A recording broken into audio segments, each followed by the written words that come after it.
Oke, nah ini bukan nomor 5 ya. Nomor 5 bukan jika maka, tapi ada beberapa dan semua. Kalau beberapa dan semua itu agak susah kalau pakai si statement jika maka, karena kadang-kadang suka ada case yang miss. Jadi biasanya aku langsung pakai diagram Venn. Beberapa sepatu berwarna hitam, berarti anggap ini semua sepatu yang ada. Yang warna hitam di dalam sini. Yang diskon 50% di dalam sini. Ini semua sepatu. Berarti beberapa sepatu berwarna hitam diskon 50%. Berarti di sini pasti ada isinya. Nih.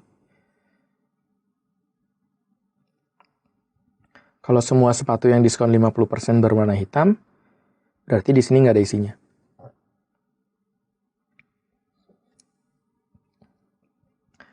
Nah, kesimpulan yang tepat adalah beberapa sepatu berwarna putih diskon 50%. Bener nggak? Kalau berwarna putih kan bukan hitam. Dia di luar sini berarti. Masih bisa diskon nggak? Udah nggak bisa kan? Karena di sini X. Nggak mungkin ini. Nggak mungkin. Tidak ada sepatu berwarna putih yang diskon 50%. Ini benar.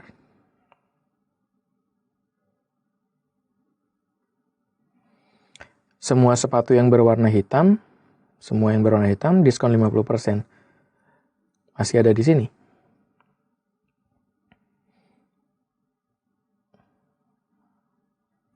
Ini jadi nggak tahu. Semua sepatu yang tidak diskon 50%, berarti semua yang di luar sini tidak berwarna hitam. Masih bisa di sini ya. Jadi ini juga nggak tahu. Karena kita nggak tahu ini kosong atau enggak. Tidak ada sepatu yang berwarna hitam yang tidak diskon 50%. Tidak ada sepatu berwarna hitam yang tidak diskon 50%. Nggak tahu juga. Jadi ini juga masih nggak tahu. Bisa isi, bisa enggak. Satu-satunya yang kita tahu dengan pasti adalah B. Oke. Oke, kalau kita pakai nomor 5 ya, lagi pakai cara ngerjain statement biasa. Kalau P itu hitam, Q itu diskon 50%. Jadi, kalau beberapa sepatu berwarna hitam diskon 50%, berarti P boleh Q. Tapi apakah pasti dua-duanya? Nggak tahu juga. Jadi ini yang atas tuh cuman membantunya kalau kita mau cek kalau tidak ada sepatu yang berwarna hitam yang diskon 50%. Nah, itu berarti salah. Tapi kalau semua sepatu yang diskon 50% berwarna hitam, ini kita ngasih tahu nih. Berarti kan kalau diskon pasti hitam. Nah, ini baru implikasi. Jadi kalau di tabel, karena implikasinya ini jadi premis, kita tulis semua kasusnya ya. Q berarti P. Berarti yang nggak boleh adalah ketika Q-nya benar, P-nya salah, ini nggak boleh nih. Ini dilarang. Karena kita punya implikasi ini. Oke, kita daftarin semua kasusnya. Kalau Q implikasi P berarti nggak boleh kalau Q-nya centang, P-nya silang, yang lainnya boleh. Dan karena Q implikasi P ini adalah premis, berarti nggak boleh salah di sininya. Berarti kasus yang ini kita coret. Tidak boleh terjadi. Dan beberapa sepatu berwarna hitam diskon 50% harus ada nih, ada nggak? Yang hitam diskon 50% masih ada ya. Jadi ini aman. Jadi yang ini pasti ada. Yang ini nggak tahu. Jadi ini kita nggak tahu. Yang dua ini, yang tengah ini pasti salah. Makanya kita coret. Yang atas ini pasti benar. Karena ada di statement awal dari nomor 1 ini. Dan habis itu kita lihat pilihannya. Beberapa sepatu berwarna putih diskon 50%. Nah, karena kita sebenarnya nggak tahu ada sepatu yang warna putih atau enggak, tapi kita cek aja. Beberapa sepatu yang berwarna bukan hitam ada yang diskon. Bukan hitam juga nggak ada yang diskon. Jadi ini salah. Jadi meskipun semua yang bukan hitam itu misalnya putih, juga tetap salah. Karena yang berwarna hitam, yang bukan hitam nggak ada yang diskon. Karena semua sepatu yang diskon 50% warnanya hitam. Oke, tidak ada sepatu berwarna putih yang diskon 50%. Sama lagi, karena tidak ada sepatu berwarna putih yang diskon 50%, ini sebenarnya sama dengan si premis. Kalau diskon 50% berarti hitam. Oke, subsetnya sebenarnya ini. Jadi kita nggak tahu warnanya apa, yang jelas semua yang bukan hitam pasti diskon 50%. Pasti nggak diskon 50% ya. Jadi ini benar. Tidak ada sepatu berwarna putih yang diskon 50% karena yang diskon hanya warna hitam. Udah jawabannya sebenarnya udah ketemu langsung. Yang lainnya tapi kita cek aja. Semua sepatu yang berwarna hitam diskon 50%. Ada nggak yang warna hitam yang masih diskon? Yang nggak diskon? Kita nggak tahu karena ini masih dalam tanda tanya kan. Belum dicoret ya. Jadi masih bisa. Semua sepatu yang tidak diskon, yang Q-nya centang, tidak berwarna hitam. Masih ada? Masih. Jadi yang Q-nya centang, Q-nya silang, dan P-nya silang, masih ada? Masih. Ini juga nggak tahu. Semua, maaf ya, tadi kebalik. Semua sepatu berwarna hitam,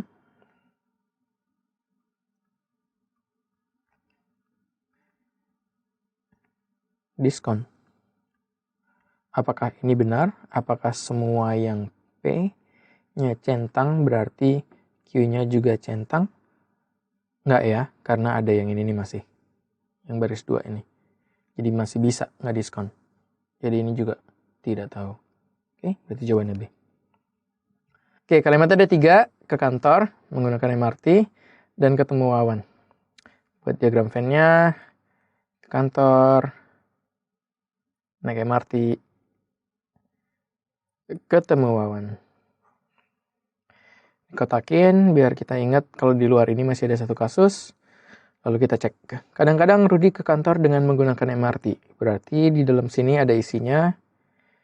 Nggak tahu di yang mana, tapi ada isinya.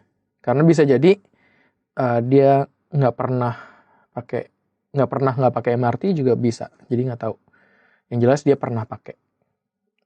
Apakah pernah pakainya itu ketemu Wawan? Nggak ketemu Wawan? Nggak tahu. Di sini ya, di titik ini. Kalimat kedua, ketika Rudy ke kantor dengan tidak menggunakan MRT, kalau dia lagi nggak pakai MRT, ke kantor nggak pakai MRT, di luar M, berarti di sini. Kadang-kadang ketemu Wawan. Mungkin terjadi.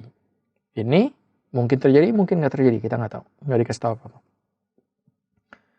Ketika Rudy ke kantor dengan menggunakan MRT, pasti bertemu Wawan. Kalau ke kantor dan pakai MRT, berarti di dalam sini, pasti ketemu Wawan. Wah, ini udah soft berarti. Pasti ketemu Wawan. Kalau pasti ketemu Wawan, berarti tidak mungkin tidak bertemu. Oke, dah. Sekarang kita cek. Jika Rudy ke kantor, sisanya tanda tanya. Karena kita nggak tahu ada isinya atau nggak ada isinya, nggak tahu. Jika Rudy ke kantor, pasti menggunakan MRT. Di luar M ini ada nggak? Ini ada. Berarti ini malah justru salah ya. Karena kita tahu ada kasus di mana dia ke kantor dan nggak pakai MRT.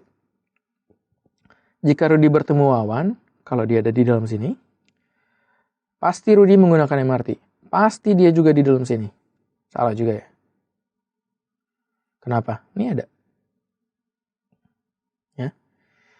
Yang ini. Jika Rudy tidak bertemu Wawan, kalau dia di luar ini, berarti di 1, 2, 3, 4 ini, pasti Rudy ke kantor dengan tidak menggunakan MRT. Pasti Rudy ke kantornya dengan nggak pakai MRT. Betul. Apakah dia ke kantor atau enggak? Nggak tahu. Tapi kalau dia ke kantornya pasti nggak pakai menggunakan MRT. Jadi hati-hati. Ini statementnya. Jadi pasti ke kantor dan pakai MRT-nya itu kosong. Bener kan? Udah ada silangnya. Berarti ini pasti nggak mungkin. Betul. Tapi kita nggak tahu sebenarnya dia ke kantor atau enggak. Tapi kalau ke kantor dia pasti nggak pakai MRT. Jika bawahnya setiap Rudy ke kantor tidak menggunakan MRT, ke kantor nggak naik MRT kalau dia di dalam sini, pasti tidak bertemu Wawan. Nggak tahu. Setiap Rudy ke kantor, kalau dia di dalam sini, pasti bertemu Wawan. Apakah semuanya di dalam sini? Nggak tahu juga. Karena ini belum tentu kosong. Tidak tahu. Yang kita yakin, cuma yang C. Oke, nomor 7. Udah jadi X, Y, dan C, berarti tinggal gambar diagram Venn-nya. Karena jenis yang sebagian dan tidak ada.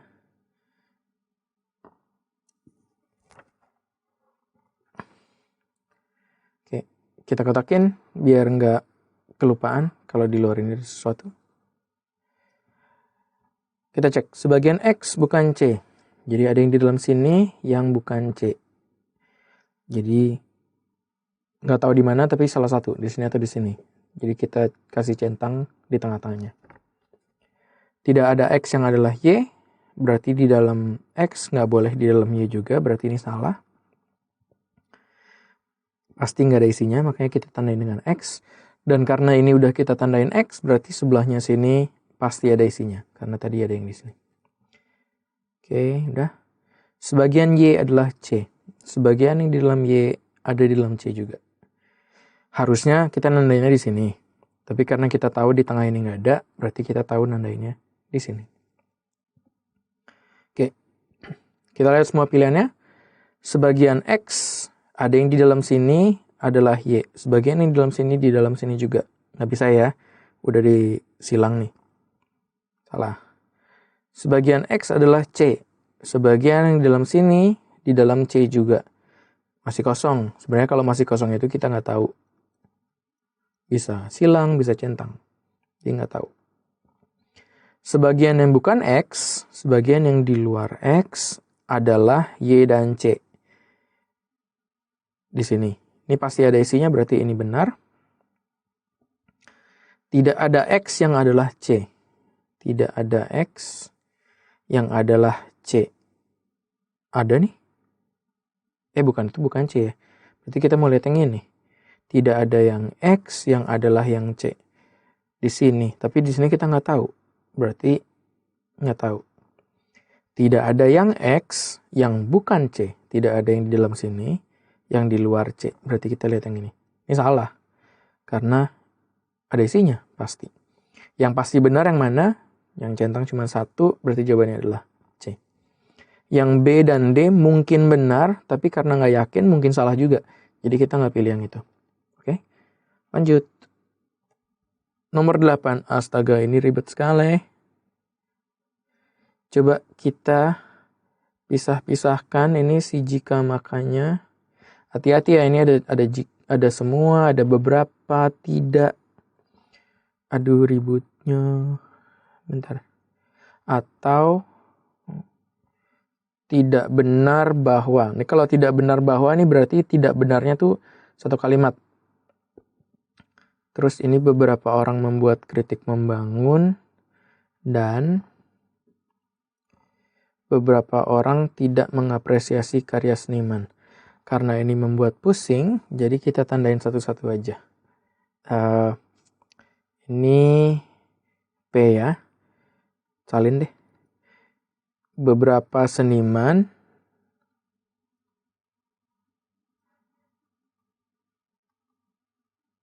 tidak menghasilkan karya positif.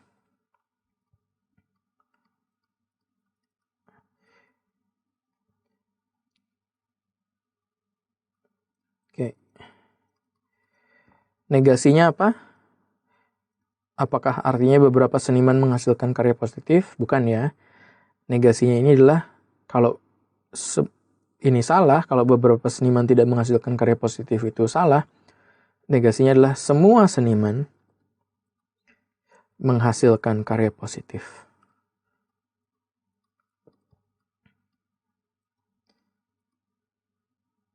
Capek tulisnya positif gini aja.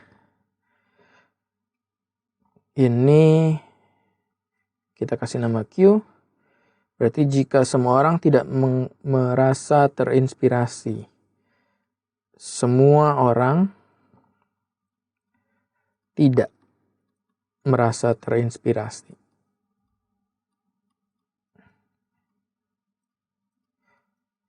Berarti negasinya, lawannya, kalau ini salah, kalau Q itu salah, berarti ada beberapa yang merasa terinspirasi.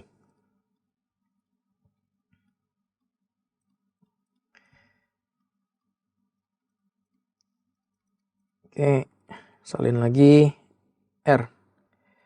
R-nya yang ini, beberapa orang membuat kritik membangun.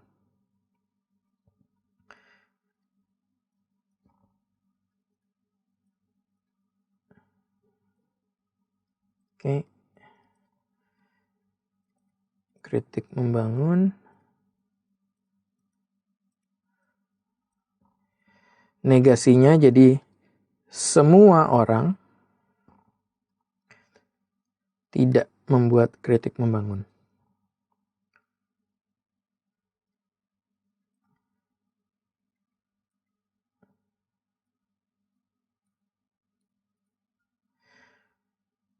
Masih satu lagi, banyak ya ini.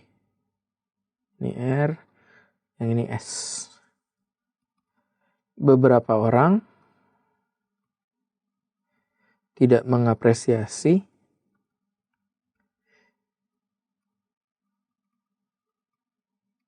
karya seniman.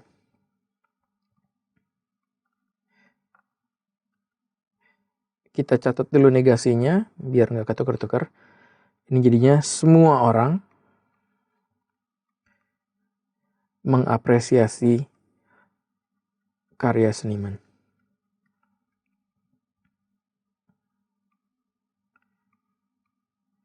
Lalu kita terjemahkan premis yang diberikan jadi huruf-huruf ini.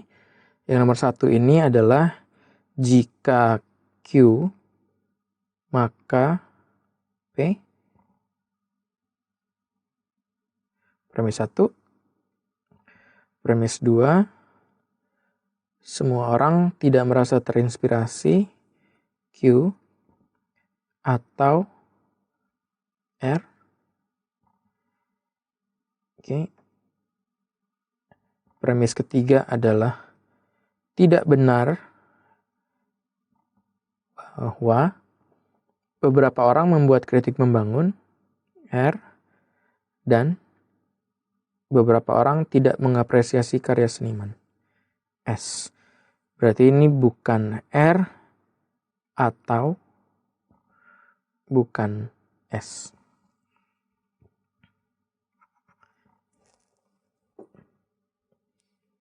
Oke, setelah kita terjemahan gini, kita bersihin dulu nanti layarnya biar bisa lebih gampang lagi.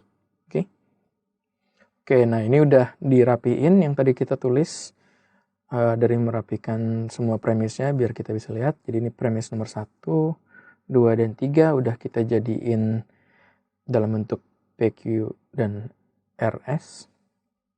Tinggal kita cek pilihan jawabannya. Si A ini berarti apa nih?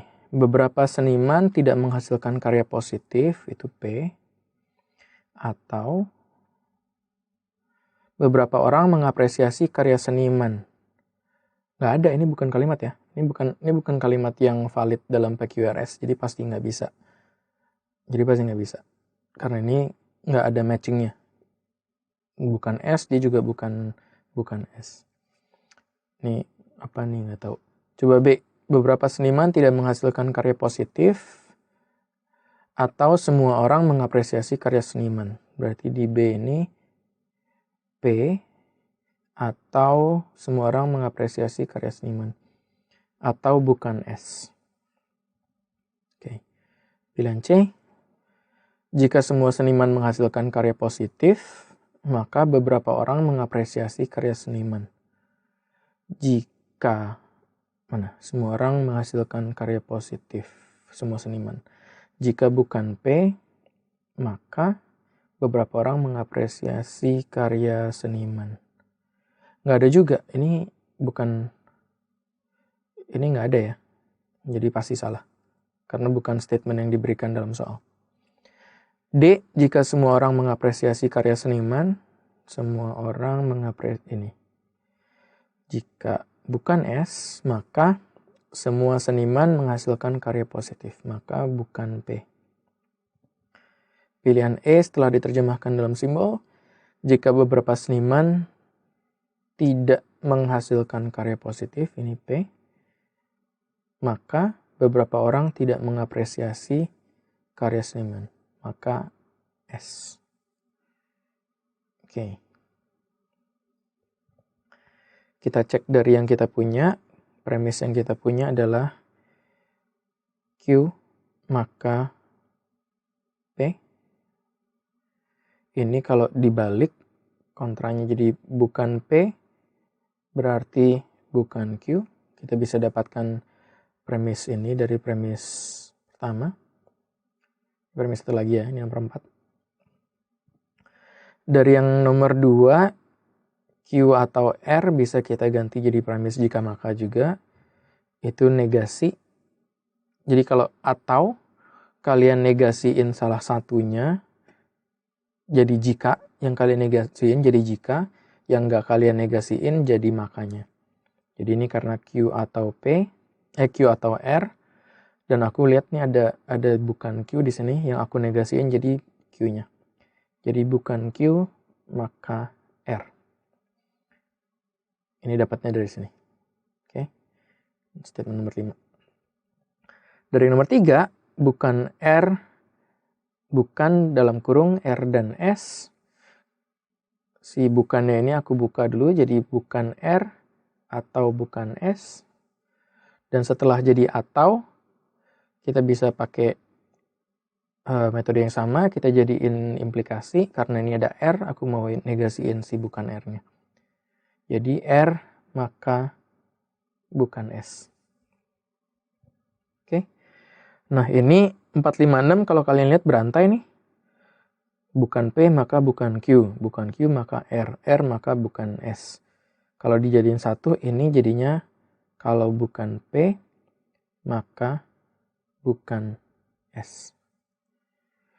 Yang A udah pasti salah karena pilihannya ada kalimat yang nggak ada. C juga pasti salah, berarti tinggal B, D, atau E. Ini yang kita bisa tentukan dari premisnya, tapi nggak ada yang mirip ya.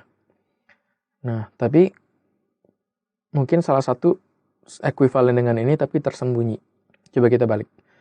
Kalau bukan P berarti bukan S, kalau dibalik berarti S artinya P. Jika S maka P. Juga nggak ada. Oh ada deng, nih si B. Kalau D sama E beda ya. Panahnya yang ini terbalik, salah. Ini juga terbalik, salah. Tapi kita cek dulu apakah B benar. Ingat tadi kalau atau, kita bisa ambil salah satunya, terus kita negasiin. Yang kita negasi jadi jikanya, yang kita simpen jadi makanya.